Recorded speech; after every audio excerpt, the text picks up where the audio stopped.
বিকালে নিয়ে বেরোবে। দুদিন ধরে কিসের জন্য পড়েছে সরস্বতী? ওই দুদিন ধরে পড়েছে।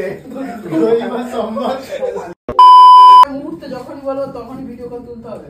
বাবা কি বলছে? বলছে যখনই বলবো তখনই ভিডিও কল তুলতে হবে।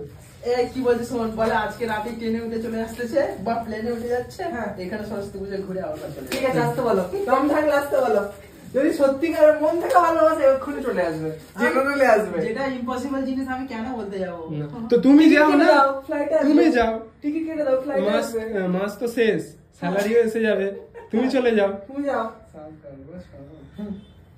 টিকিট কেটে দাও, ফ্লাইট আসবে। লোকে গাছে তুলতে তো ভালোই পারো।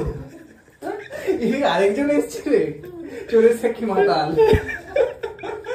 দেখ আমি সরস্বতী পুজো এখানে কাটানোর কারণ আছে। চোরের সাক্ষী মাতাল তো শোন না, ওই সরস্বতী পুজো এখানে কাটানোর কারণ আছে কি?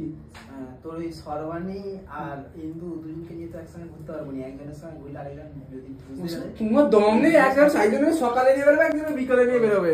দম নেই। দুদিন ধরে কিসের জন্য পড়েছে সরস্বতী? ওই দুদিন ধরে পড়েছে। রবিবার সোমবার